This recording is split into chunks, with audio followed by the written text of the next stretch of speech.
Good morning, I'm Gretchen Ho. It is a Tuesday, the 25th of March, bringing you Morning Matters because your mornings matter. Let's get to the stories that matter today. Contrary to rumors, a Chinese ministry official states that former President Rodrigo Duterte did not seek asylum in China. The Philippines seeks Interpol's help to track Filipinos abroad spreading fake news. Let's hear more from NBI Director Jaime Santiago later in the program. Filipino tennis ace Alex Ayala advances to the Miami Open quarterfinals. This comes after her round of 16 opponent, Paula Badosa, withdrew from the competition. Welcome to our program, Morning Matters, where we talk about the issues you need to know for the rest of your day. Now, first on our agenda. Vice President Sara Duterte clarified her remarks comparing her father to the late Senator Ninoy Aquino Jr. She also dispelled the impression that she called for President Bongbong Marcos's resignation. Jovi Francisco with the story. Despite the cold weather, supporters waited outside the Scriveningen prison for any sighting of visiting relatives and allies of former President Rodrigo Duterte. The long wait paid off when Vice President Sara Duterte arrived and talked to them. This was also an opportunity for the VP to clarify some of her statements during Sunday's meet and greet at a park here in The Hague. She's aware that the comparison she made about her father and the late Senator Ninoy Aquino elicited reactions back home. Ang binabasihan lang natin is kung ano yung nangyari noon. Yung nangyari noon, hindi naman mabura kung ano yung nangyari sa kaysaysayan. Ito ay nagpapakita kung ano yung kapasidad o capacity nila. Hindi naman si dating Pangulong Rodrigo Duterte ang nagsasabi na magiging Ninoy siya, Aquino. Ang nagsabi nun ako at hindi si Pangulong Duterte. Correct. Those were my fears for the life of my father. She also corrected impressions that she demanded President Bongbong Marcos to resign, pointing out that it was the supporters who chanted the resignation call and that she just wants them to enumerate their reasons. Wala akong sinasabi ever na magdapat mag-resign. Baka totoo kayo. Ang sinabi ko lang kahapon, Andun siya kahapon eh. Nanawagan Andun siya kayo kahapon, ng si Maris. resign. Bigyan nyo ng rason kung bakit yan ang panawagan ninyo sa kanila. And then I gave them example. But when asked if she's ready to run and take on the role of chief executive, she gave an uncertain reply. So mahirap paasahin ang mga tao tapos alam mo namang hindi ka magtatagumpay sa kandidatura mo. So kailangan paniguraduhin na mananalo para nabibigay yung expectation. That we have to see by the numbers and by science and mathematics. The Vice President will stay in The Hague until the composition of his father's legal team is finalized, but her mother will soon join her in The Hague. And this week, just in time for former President Duterte's 80th birthday, Kitty Duterte and her mother will also arrive at the Netherlands. Wala man kaming problema, kaming magkakapatid, wala man kaming problema. Yung mga nanay namin may problema. Reporting from The Hague, Netherlands, Jovi Francisco. We are One News. Now let's talk to One News Senior Manager Jovi Francisco, who joins us live from The Hague in Netherlands. Good morning to you. Mukhang umaga dyan sa background mo. Oo. Morning, Kristen. Sorry, hindi na ako lumabas kasi kahapon sinabi mo, ang tapang ko sa lamig. Well, hindi ako matapang ngayon. Medyo this morning. Malamig, oo. I have to stay inside the room para ibigay sa atin yung medyo mahabang ambush interview. Sanay ka naman na mahaba magbigay ng ambush interview si VP Sara dito. No? So marami pa siyang content. Siyempre ang niline up natin sa voice over package na yun are just at least the three controversial statements she made na kailangan niya i-clarify from that meet and greet doon sa park kahapon or Sunday. Okay, Jovi, napansin ko medyo marami-raming tao, no? Doon sa labas ng Scriveningen prison. What time did you see the Vice President come out of that? Okay, you know that my target yesterday or earlier today was to seek and ask questions sa lawyer kay Attorney Nick Kaufman, but no show or hindi nagpakita. Siguro talagang hindi mo na siya magsasalita, no? So kaya nagulat kami, malapit na sana yung pack-up, ano, dahil pahapon na mga bandang 1:30 na. And biglang dumating si Vice President Sara Duterte. And of course, pag 1:30, she will use up the 2 hours allotted, ano, sa visit ng relative. So, minaximize niya yun, saka pa lang siya lumabas. Kaya medyo na delikado yung ibang live natin kahapon, Gretchen, dahil kasabay nung live ng mga newscast natin or programs, yung mahabang ambush interview kay Vice President Sara Duterte. Ay, gusto ko muna puntahan, Jovi, yung mga nilagay mo dun sa iyong VO report, no? Speaking of the reference to Ninoy Aquino Jr., she said that this reflected her own fears for her father's life. Pinaliwanag niya ba yun? Meron bang parang death threat? Bakit ganun? Napunta sa ganun? Na pag-uwi, na baka may mangyari sa kanyang tatay? Why was that reference even mentioned? Or why was it a fear of the Vice President? Okay, the best answer to that, of course, we can't really include sa mga voice over package sa atin yung buong sound bite or clarification because it was really long, ano. Pero to answer that question kung saan nanggagaling yung fear na yon ay sinabi niya, and we will quote her na lang, ano, Gretchen, para hindi rin tayo masabihan ng angling, ay binabase lang natin or niya yung nangyari noon. Nakita naman natin yung nangyari noon, hindi naman na natin mabubura yung nangyari sa kasaysayan.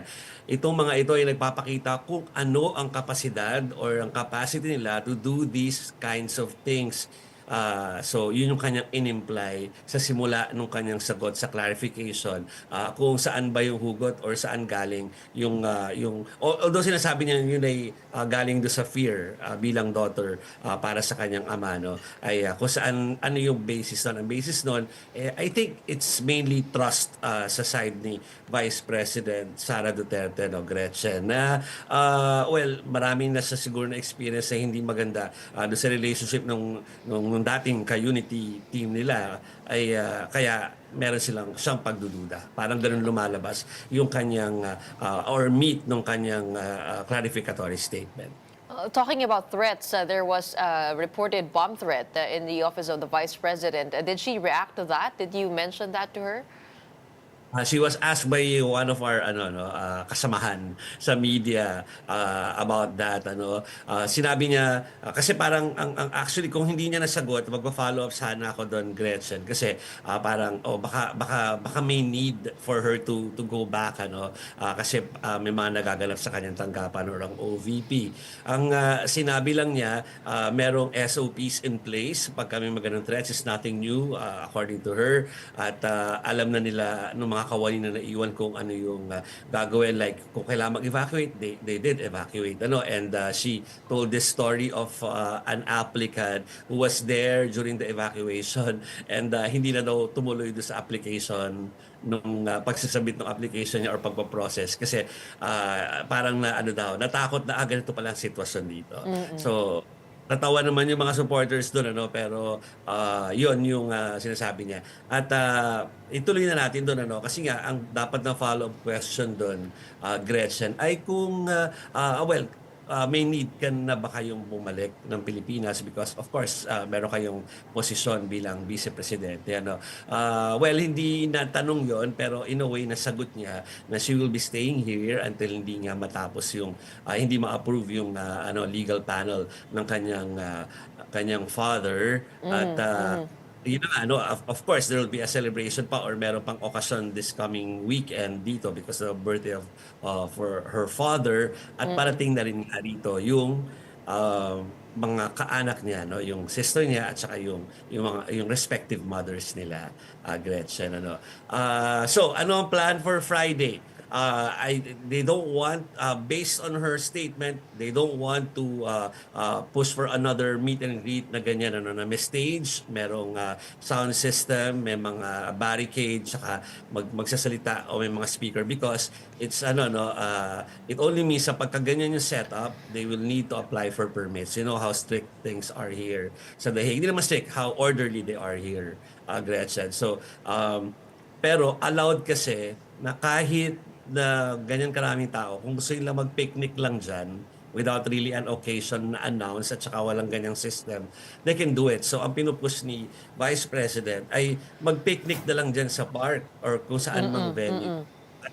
Pupuntahan na lang nila yung ano, yung bawat pagkukumpol na picnic, ano, at pasarapan na lang daw ng pagkain, ano. Kesa daw magkaroon ng organized na katulad niyan, which will need preparation and of course permits. Oh, at sabi mo nga, no, mukhang papunta na si Kitty at saka si Elizabeth Zimmerman dyan. Is there any timeline to that? At may request ba ang dating Pangulo para sa kanyang 80th birthday?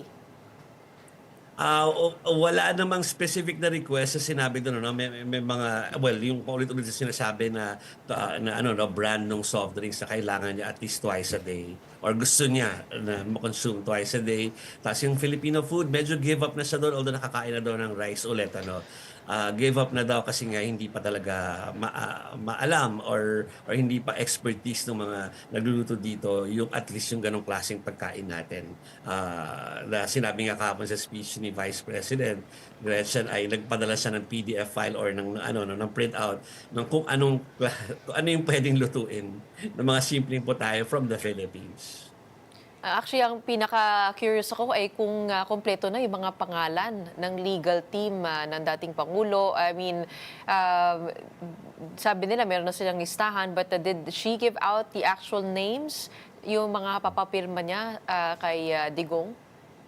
She didn't, at ang naging ang naging dahilan kung ba't umiiwas sila to name it. Hindi siya basically, well, part lang siya, hindi pati yung si Attorney Kaufman na sabihin to because they don't want us, the media or other agencies to hound them. No, kasi na nag-iingat about it kasi they don't want to reveal the names nga pero dahil paulit-ulit yung ambush interview since yesterday, nare-realize namin na baka hindi pa talaga kompleto kasi the fact na hindi pa maka-alis si Vice President Sara Duterte dito, diba? Sabi niya ang senyales lang na pwede siya umalis dito pag talagang kompleto na yung assigned na membership ng legal team nila. But also that has to be finalized very soon because also of the deadlines. I believe April 4, tama yung... 4 and 11. Yung dalawang panels will have to submit. May mga submissions sila. So kailangan na nila lang buuin yan. And I think kaya siguro hindi rin talaga napagkikita si Attorney Kaufman dito sa vicinity ay dahil mukhang yan ang kailang pinaghahandaan.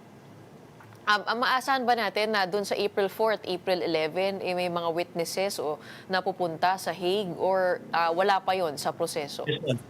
Submissions pa lang, Gretchen. Pero syempre yung submissions na yun, di ba nakalagay doon sa notice ng ICC because they want to make sure din na itong mga witnesses na na ililista ay protected na as soon as sila ma-include doon sa roster. Oo. Jovi, malinaw rin ba kung maaari bang magdagdag in the process? I mean, na kunwari nag-present yung prosecution ng witnesses nila and then along the way, they would continue on adding witnesses to that or pag sinabi ng ito na yun, natanong mo ba yung ganong parte? Hindi ko natanong pero parang may impression ako na of course siguro sa kakanood natin ng mga legal shows na pwede lalo na kung talagang very vital yung discovery do sa witness na yun. I think there are ways of doing it, although iba siguro dito sa The Hague and we will try to find out kung anong kaibahan nila. Parang doon sa pakipag-usap natin doon sa panel ng mga lawyers sa kabilang side nung dumating tayo dito. Hindi pala, yung at least yung mga tumutulong sa kanila. Parang maski naman sila parang kumakalap pa lang din sila. Meron na sila pero sino ba talaga yung malalakas doon na pwedeng sila yung ihanay agad doon. Because over here in the Philippines, there are calls to establish a Justice or Truth Commission or a safe space for victims to come out at natulungan sila ng gobyerno para maglakas loob na ibigay ang kanilang testimonya. Kaya natin natanong yan. Pero for now, we do know that there's still a lot to come up. So abangan mo na si Nicholas Kaufman muli mamaya pagising mo. Yes. Baka nandiyan ng umaga. Pwede ko natin namin si Senator Amy before tayo Oo good nga, morning. go ahead. Because natanong is I think that's the last question before natapos yung ambush interview. I remember na parang yun na yung mga huli sa mga follow up. Parang tinanong yung are you concerned na parang mukhang na alis dun sa line up daw or kaya ay parang tila napapabayaan yung kandidatura ni Senator Amy Marcos. Sabi ng Vice Presidente sa inalulungkot at kasabay niya nagpapasalamat siya na at least ay meron daw nagbukas ng investigasyon sa Senado tungkol doon sa pagkakaaresto sa kanyang ama. Pero nang tinanong natin or namin yung ang Vice Presidente kung ba't hindi pwede bang i-adopt ng Duterte group si Senator Amy dahil may sarili na naman silang line-up ay parang non-committal or sinabi ni Vice President na wala sa mga kamay niya at wala siya magagawa doon. Dahil yung lineup na yun daw, ang may hawak nun ay si former President Duterte at hindi siya. Siya ay pwede lang sumuporta. Mukhang nakatuon pa rin naman ang Vice Presidente sa mga pangyayari dito. But in the meantime, maraming salamat sa inyong mga update. Tututukan namin yan all throughout our news programs on One News and TV5. Of course, that was Jovi Francisco reporting to us live from The Hague on Morning Matters. Well, China has denied receiving any asylum requests from former President Rodrigo Duterte and his family. Chinese Foreign Ministry spokesperson Guo Jiakun said Duterte's visit to Hong Kong was purely personal and not political. Duterte attended an event for overseas Filipino workers in Hong Kong on March 7. Earlier, one of the former president's lawyers, former Labor Secretary Silvestre Bello, also denied that he applied for asylum in Beijing. These statements follow reports that Duterte's supposed request was rejected, forcing him to return to the Philippines. He was arrested on March 11 at Ninoy Aquino International Airport after his trip. Don't go away. We'll be back with more stories right after this break.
Welcome back. You're still watching us here on Morning Matters on One News.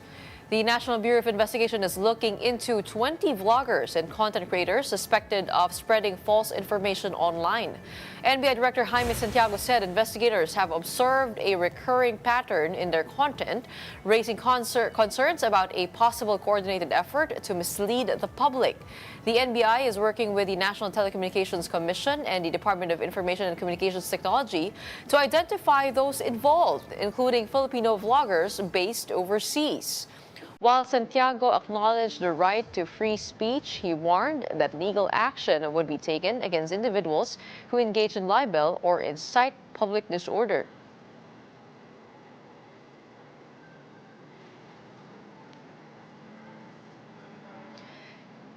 In sports, Filipino tennis star Alex Yala is heading to the quarterfinals of the Miami Open. This is after world number 11 Paula Badosa withdrew from the tournament due to an injury. Yala had previously stunned fans with a dominant win over world number 5 Madison Keys. The victory makes her the first Filipina to defeat a top 10 player in WTA history.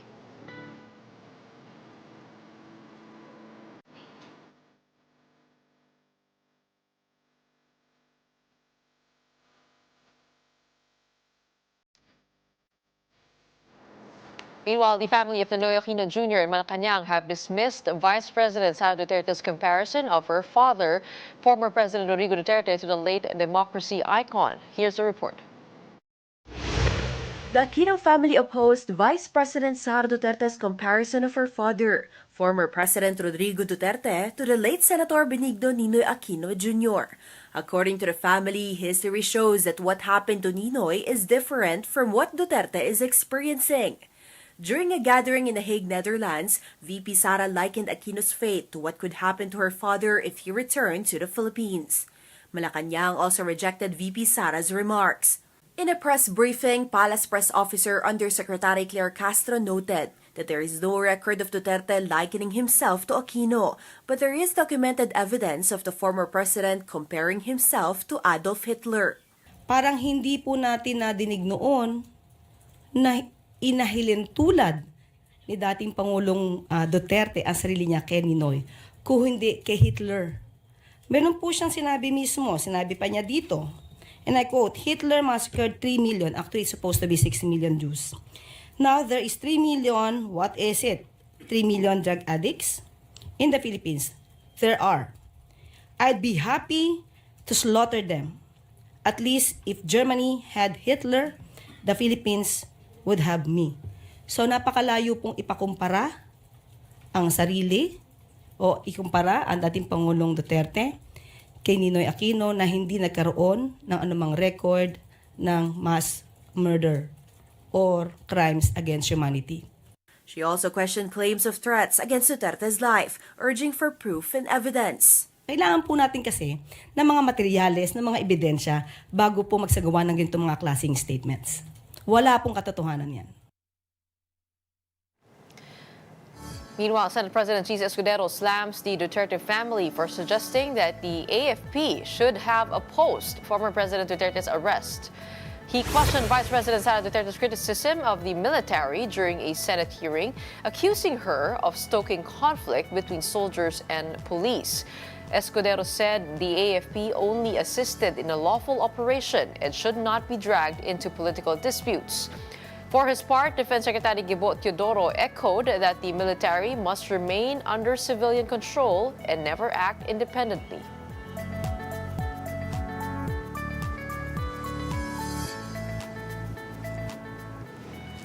Now let's get back to our story on the government's efforts against fake news. We have on the line NBI Director Jaime Santiago to talk to us more about that. Magandang umaga po sa inyo, Director. Hi, good morning ma'am at sa mga nakikinig sa atin.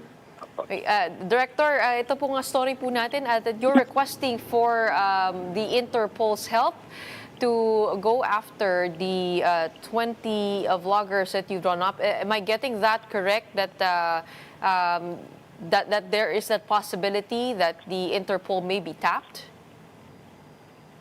Yes po, yung mga vloggers po na nasa abroad, yun po ay maaaring humingi kami ng tulong pagka nakapag-file na po kami ng kaso dito. Ganun po yun.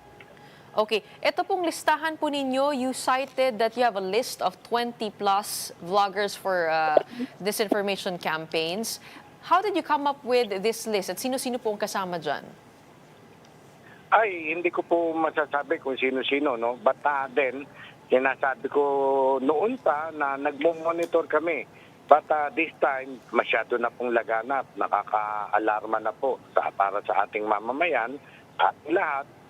Kaya we take serious steps. As a matter of fact, last week lang, nagpag-meeting na kami sa DICT, sa NTC, kung paano kami makakapagtulungan na masawata natin itong mga ganitong bagay. Maaari po bang malaman yung nature ng disinformation na nakikita nyo, nababasa po ninyo that you are tracking as false information online? Katulad po yung isang creator na hinuli namin sa Cebu.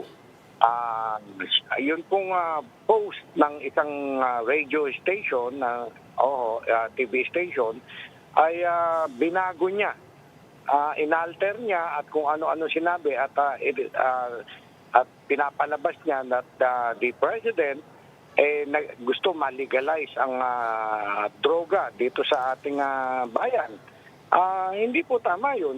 Talagang kitang-kitang false news po yun. At nung hulihin namin, hinarap namin siya sa media at umamin naman siya na kumikita siya sa pagda-vlog niya na gano'n at humihingi ng tawad, hindi niya na raw uulitin at kinakailangan niya lang daw ng pera. Yun po, ganun po yun. Parang News 5 po yata yung pinapatungkulan nyo. If I'm getting that correct, sa aming istasyon yun. Tama naman po kayo, no? That our station did not broadcast that. So that in itself is disinformation. But how about the other cases? Are you talking about yung mga parang altered photos po mainly dito? Pag sinabi po nating disinformation, yung mga, kasi marami po tayo nakikita rin ng mga memes na iba yung nagsabi, tapos iba yung quote na nakadikit. Yun po ba ay kasama? Yes po. For example, papakita yung litrato mo, pero tapos iba yung sinasabi, hindi mo naman sinabi yun. Yung mga ganun po, yan po ay binabantayan naming maigi at nakapile po sa amin yan. Meron na po kaming compilation ng kanilang press releases. Mag-case build up kami ngayon at maaari supinahan namin muna sila or i-file namin agad ang case sa DOJ para maimbestigahan sila. Ganun po. Director, ito po ba ay related sa mga recent events po natin? Alam natin now with the arrest of the former president in the ICC na mas dumami pa, no, yung ganyang kumakalat na maling impormasyon online. I mean, are you leaning towards that angle of capturing false information during this period of time? Or parang are you casting the net wide? Yes, opo, net-wide po yan. Hindi lamang po yung present na yung dahil sa pagkaka-aresto kay dating Pangulong Duterte. Lahat po ng anggulo, lahat po ng hindi misinformation ay iniimbestigahan po namin yun. Dahil ang mamamayan natin nalilito na. Ganun po yun. Meron po ba kayo nakikitang pattern or central figure here na nagpapalaganap ng disinformation? Because you also mentioned that there may be somebody responsible for propagating this. Yes, opo. We're looking into that. Parang merong nagkukumpat sa kanila, may nagsasabi, may nagpipinance. Tinitignan po namin yung anggulo na yun. Kasi pare-pareho sila ng tema na parang ang pakay lang makapanggulo. Parang ganun po. Kaya tinitignan po natin maigi po yan.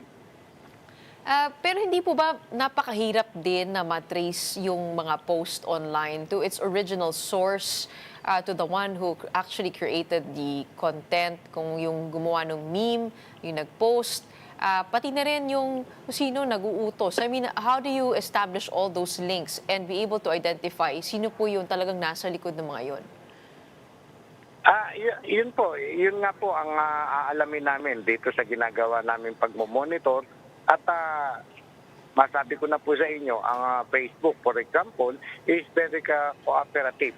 Actually nga, meron na kaming napatir daw na ibang post, pero yung particular vlogger na yun, ang dami palang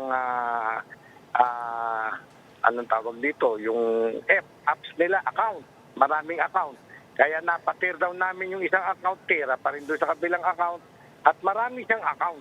Kaya salbahe talaga, makikita mo yung malice, yung bad intention sa kanya. Okay. Okay, Director, there are fears that this list that you have may lean towards one group, particularly, for example, the pro-Duterte group that has been summoned before the Tri-Committee in Congress. How do you balance this off? I mean, na hindi maging political persecution ito.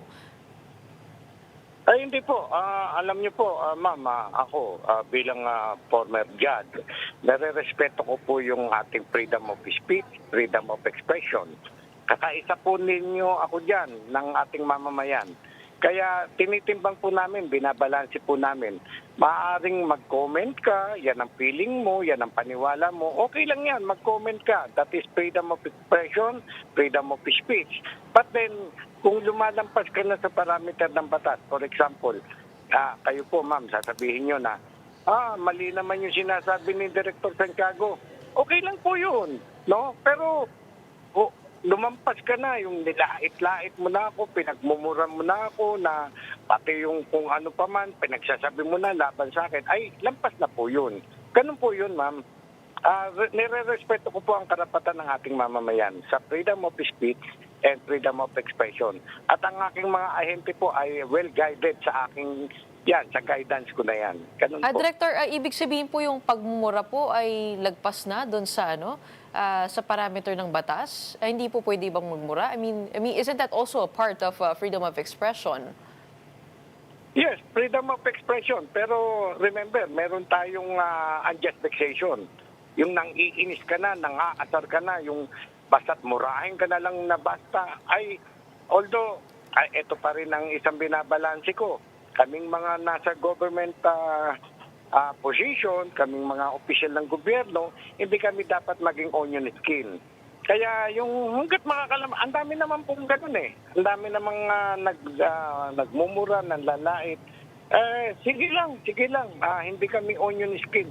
But then, yun nga yung sobra na, ma'am. Ang sinasabi ko, yung labis na po.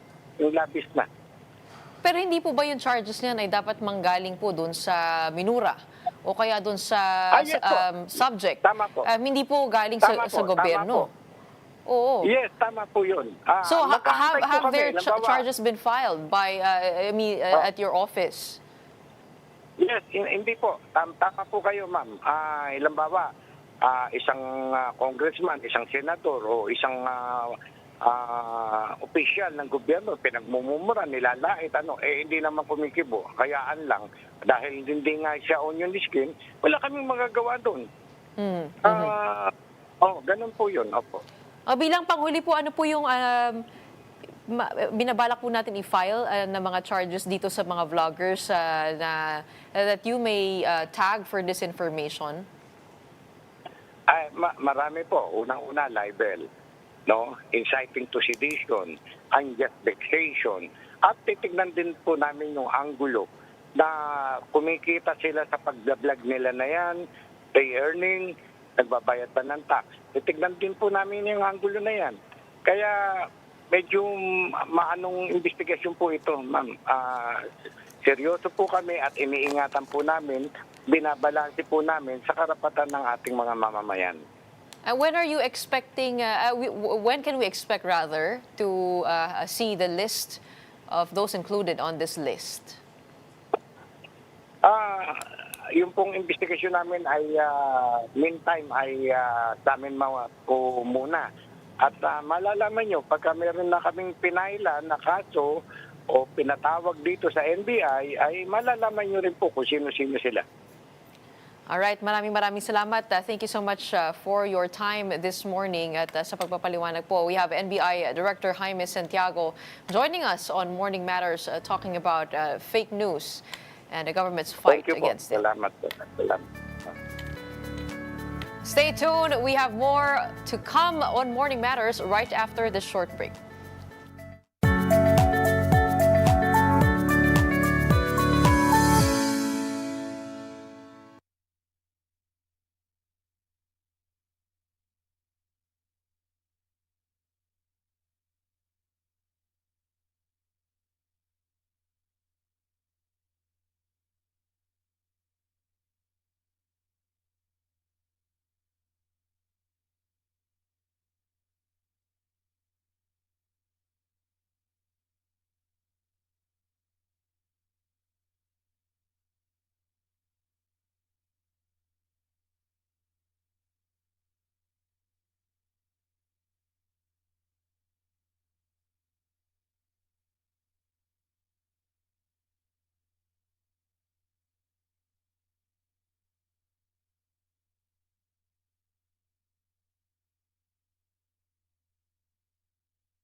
My name is Gretchen Ho, and this is Morning Matters.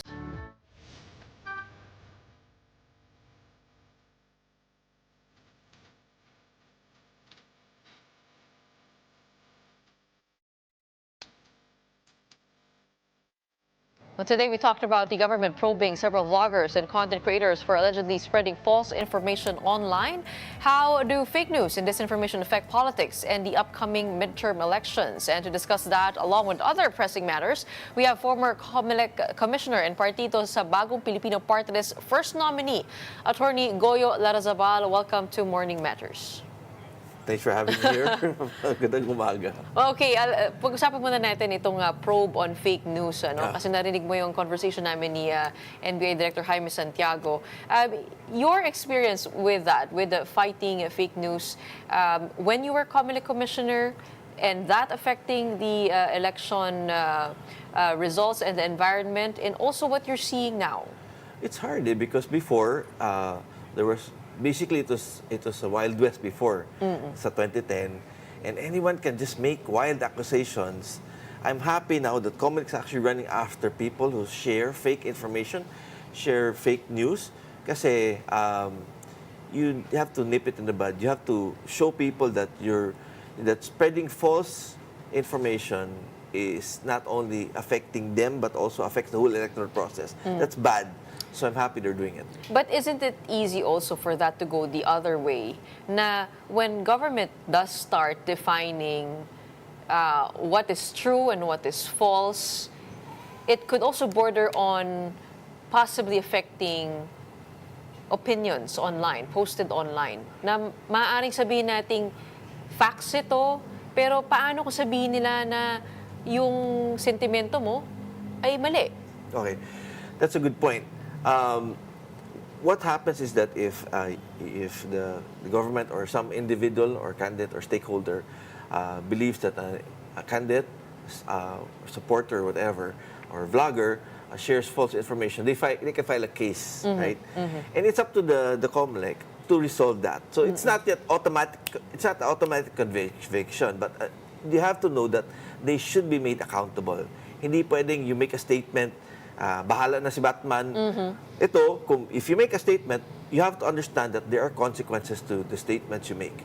It's good. I like it. Do you think we have enough laws, or currently, do our laws have enough teeth in it Well, to be able to go after? Kasi sabi niya kanina, ito meron yung unjust vexation, kapag minura ka ng sobra-sobra. Slander, di ba? Merong libel, meron inciting to sedition. I mean, do you think all of that's enough? Walang need for a new law to be able to punish those spreading disinformation? I think there are laws naman now regarding those issues and punishing those acts. More than enacting new laws, I think there should be a thrust on implementation of those laws and making people accountable. So we have good laws. Ang problema lang hindi na-implement. So the threat of being made to face your consequences has to be there. The people have to be aware that if they make a statement, there are repercussions, and they have to be aware of those. But have you been in tune with the recent TRICOM hearings over in Congress, where they questioned the vloggers over their posts online, na meron pang isang parte na sinabihan tanga yung gobyerno, na sinagot naman ni Congressman Benny Abante na ba't mo sinasabihang tanga yung gobyerno? I mean, there was? Sorry. Meron, Sorry. may ganun. Okay. The past few days, past few weeks actually, I'm so busy going around the Philippines. Okay, all right. Snippets lang, but parang there's like one vlogger. When I say it could border on restricting freedom of expression and speech, syempre, kahit nasabihin nating meron kang sinabing masakit, like tanga yung somebody or something, that's also part of it, right? Yeah, but you know, when you're in government, you can't be thin-skinned, di ba? So that's also, like for example, again, I'm not saying about others, I'm saying sa amin before, masakit yung sinasabi ng iba, but you know, you're there in government, so that's part of it. But there's a limit. If you think that you're being disparaged to a point that it affects your reputation, you can go to court. And if they feel that some people have crossed the line, there are steps they can take. They can file cases against those people. You go through the process. Hindi pwedeng, okay, may ginawa ka, pagkatapos, sa tingin ko mali ka, hatol ka agad. Hindi pwede yun. And of course, there are qualms over whether this mechanism of Congress hearings could be abused, and it could lead to political persecution. So Okay. you are running for congressman, a party list, Yes. representative. So I think this is relevant to the Again, field that you want to enter, right? Again, we're talking kasi about two things. First is address your issues in the courts, and these hearings, di ba? Hearings, they're not, whatever happens there, they're not going to imprison them. They can't impose a penalty under the law, di ba? They can probably cite them in contempt, but that's just the first step. If they really feel that a person has disparaged them or committed slander, they can file a case in court. And that's the right thing to do. Well, to be honest, it's not quite clear what where the TRICOM investigation is going. I don't. If this is supposed to be in aid of legislation, di ba? So what's the law? What are the laws? What are the bills they're Yun din ang proposing? katanungan ng lahat. Ano? What are the bills they're proposing that will hopefully be lost, di ba? Yeah, that has to be answered siguro. But again, if you think that a person committed slander against you, you file a case against them in court. All right. Spoken like a true lawyer. And speaking of, you are running Yes. for party list representative of Partido sa Bagong Pilipino. Yes. You ran last in 2022 as Leyte district representative. What made you shift to the party list sector? Well, the running sa district was a last-minute decision. The party list was I've been asked to run for national since 2013. I've always said no. So now, I wanted to say no now, but can't say no anymore kasi tumakbo na ako before. So I'm running as the first nominee, and I'm the president of Partido sa Bagong Pilipino. And it's a national position. And I think hopefully we win, and hopefully we'll be able to enact few laws that will help our kababayans. Ano ba yung Partido sa Bagong Pilipino? Paano nabuo yan? Okay, Partido sa Bagong Pilipino is a regional political party that was conceptualized back in 2019. It espoused rural development, focusing programs to help and empower the barangays and the LGUs. We're not into ayudas or whatever project. We're into helping them help themselves. Specifically, we focus on 4 things, but the 2 main are providing clean and safe drinking water and affordable health care. That includes revitalizing the Dr. Sabaris program and digitizing the whole barangay healthcare system in the Philippines. Kasi I think that's something that has been overlooked for too long a time. Saang barangay nag-ugat ito? Itong Partido sa Bagong Pilipino? I mean, Okay. So out of all the possible advocacies or thrusts of the party, saan nag-ugat? Ano yung kwento ng Partido ng Bagong Pilipino? So when I retired from Comelec in 2011, I retired in 2011. Tagal na yun. Tagal na. Tagal na yun. But I still appeared in media because people still ask me to explain the election. So I had the habit of driving around the Philippines solo. I drive like 1 week at a time. And when I'd go there, I wouldn't go to a nice hotel. I would go to the barangays and talk to the mga officials. There's no plan for politics at the time. And they say, how can I help?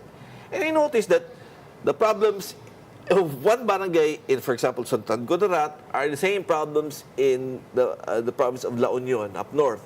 Or if you go to Tanhay in Negros, or if you go to Palumpon in Leyte, or San Francisco, it's the same problem na we help, we give water filtration systems, we give medicines, but we feel that there has to be institutional change on how to provide better services to the barangays. Not saying that I mean, it's like, instead of complaining, we just act and we feel that we can help the government provide more services.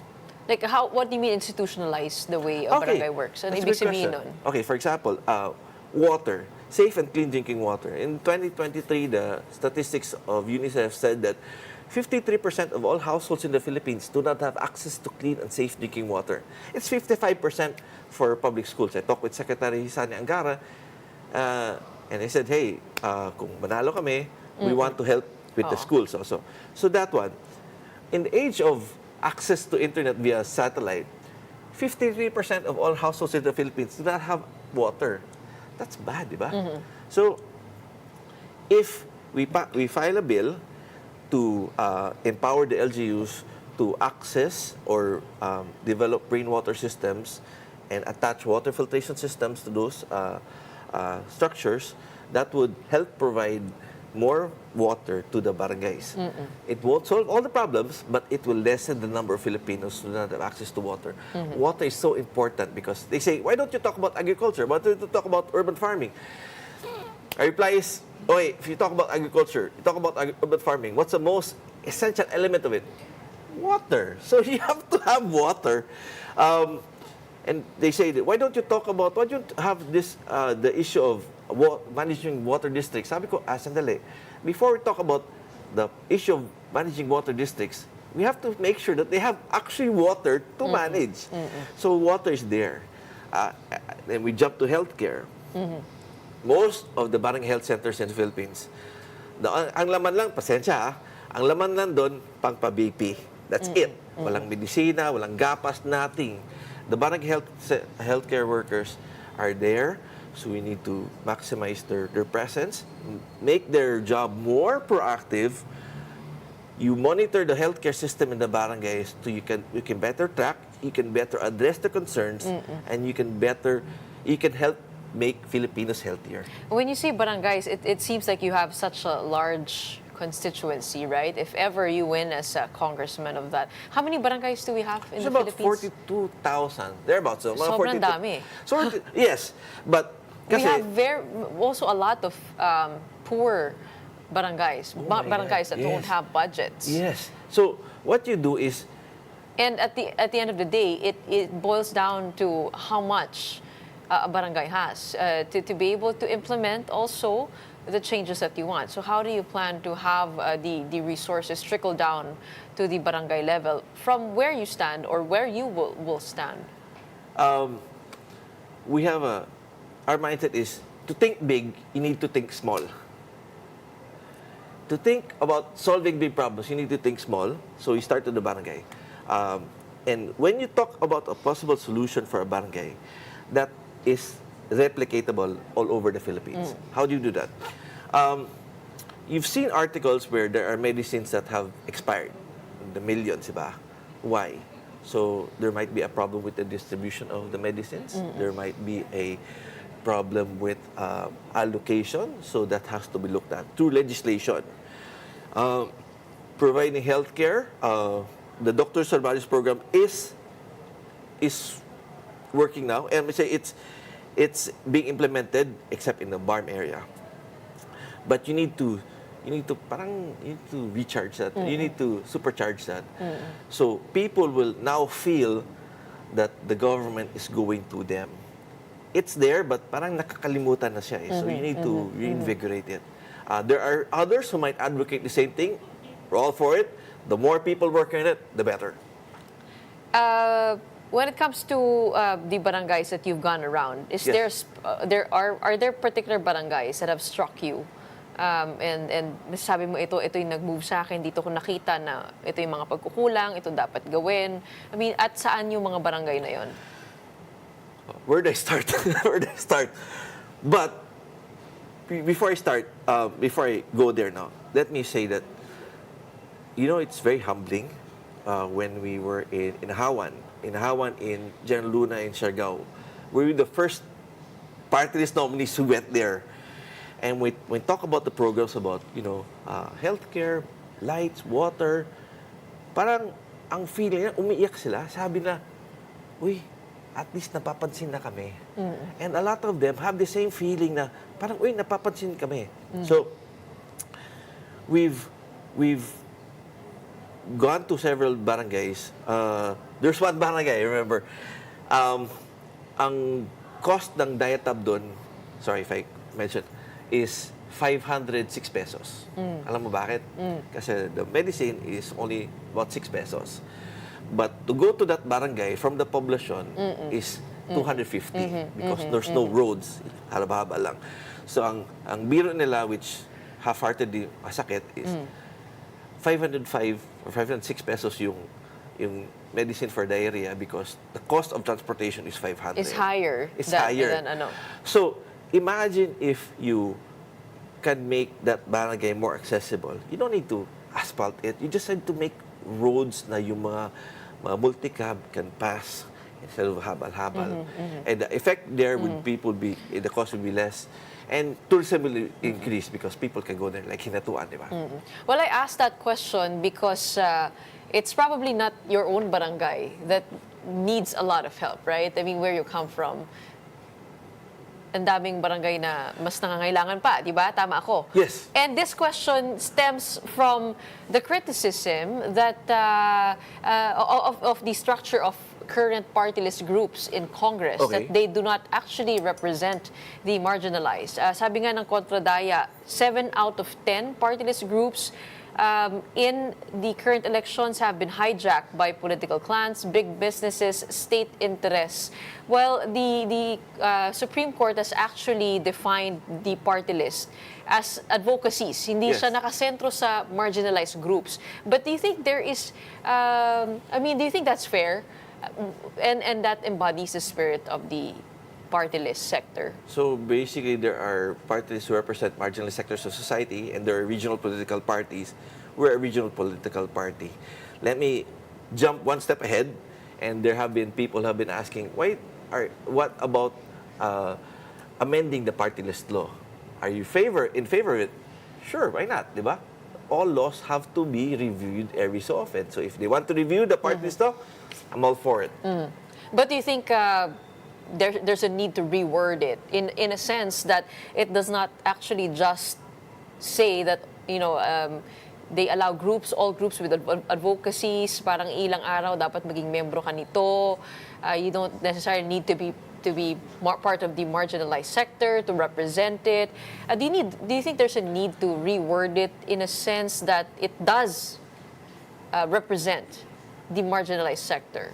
I think it's up to Congress, next Congress hopefully, on passing a bill and discussing it on amending the party list law. Because there has been a debate, even in the Constitutional Commission noong 1987, si Father Joaquin Bernas even proposed that a fixed number of congressional seats be set aside for those who are marginalized because of the difficulty in competing Yes. against politically and financially established groups. Kumbaga, kapag wala kang pera, paano ka tatakbo, paano ka lalaban? And sinasabi nga Kayod. nung Kontradaya na dinodomina na ito ng mga malalaking negosyo, ng mga taong may salapi. Well, I'm happy to say that sa amin wala kaming nominees na in politics. So, bago kami lahat. But Beaver Lopez is also a nominee. Yeah. So, bago kami lahat, we're not in politics. Uh-huh. So, we're not in politics. But behind you is also the Lopez family. Is that correct? Beaver is there. Beaver's one of the nominees, and we discussed it. And this is his own personal thrust because he wants to give back to the communities. But do you think that it's fair? What's happening now with the party list system? Na yun na nga, 7 out of 10. We can amend that. Congress can amend that. It's up to them. Hopefully, we'll be part of that, and we'd be open to discussing that, amending the party list law. So you're for it? Yeah, 100%. How? In what way? Well, what would you amend? Okay, sandali ha. Kasi you don't want to jump ahead, but if there will be a bill, we'll actually support it. Now, the particulars about it, that has to be discussed at committee level and the plenary. Okay. Let's talk about the electoral law since you were a Okay. former COMELEC commissioner. when it comes to premature campaigning, there is no, in the sense of the word premature campaigning and the definition of a candidate, parang walang premature campaigning. Yes. Your thoughts on that? And what can we do about that? Okay, the decision kasi came out before, kasi the start of the campaign is right after the last day of the filing. Kasi manual elections pa to eh. So, ang mangyayari doon is, that candidate, pagkatapos nag-file, nag-motorcade.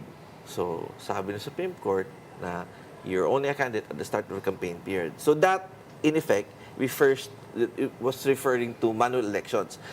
Automated elections, when you have the filing ahead by how many months, iba na yun. So, what we can do is, we can file a bill amending that and saying that a person is a candidate at the end of the filing of the COC. But if you do that, you're looking at it on a piecemeal basis, no, on solving the problems electoral process. So what you should do is, I would suggest you have a holistic overhaul of our election laws.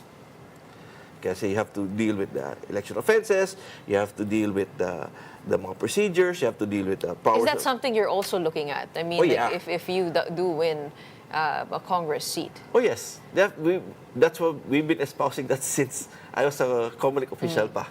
Unfortunately, it hasn't yet. How has campaigning changed for you? I mean, with all the TikTok dancing, what have you had to do? This is a national seat. Okay. So how are you doing your own form of campaigning? I can't sing. I can't dance. I play music. I mix, but I don't. And for me, I do TikTok, but my TikTok is informing people about issues. Pasensya na, I don't dance again. But I believe that social media can be used as a tool to inform people. A lot of people, admittedly, vote for candidates because they entertain the electorate. Ay, gusto ko yan kasi magaling sumaya. Natutuwa ako, but you have to change that mindset. You have to understand that you're there not to entertain. You're there to help make lives better. If you can't do that, think of something else. Basta wag lang kalimutan ng kalusugan, ano? Kalusugan. Habang nangangampanya. I mean, your final words to those in the elections, you did talk about taking care of your health. Yes. So, we're 91 in ballot. We're espousing rural development, focusing on the barangay. A lot of candidates, and even a lot of supporters, don't forget, monitor your health. I have 3 monitoring systems. Two. I have a Ring health monitor. I have a smartwatch, and I have tools to help me make sure that my BP is stable. And you wanna be healthy. You want to campaign. You want to share the message, but you need to be healthy. Sorry. And set the alarms, yes. right? But before, if you go, let me give you this. You remember the last time we met? Yeah. At Scarborough. So that's sand from Scarborough Shoal. I told you I'd give it. So that's when I went to Scarborough Shoal last year. I got a small sand. That's Ito for you. nakapuslit pa siya, Goyo Larzabal, papuntang Scarborough without anybody trying to block his path. But ngayon, mukhang mayroong mga You can't anymore go there. bloke doon, ano? Cannot. All right, thank you so much for joining us this morning. Thank I'm you very afraid much. that's all the time we have for today. We have a former Comelec Commissioner and Partido sa Bagong Pilipino Party List First Nominee, Attorney Goyo Larzabal. Doesn't that sound like the government slogan, though? No, kasi our party was founded in 2019 pa eh. Partidos. Well, okay, that's it for today's episode of Morning Matters. My name is Gretchen Hall. We are One News, all sides, all the time.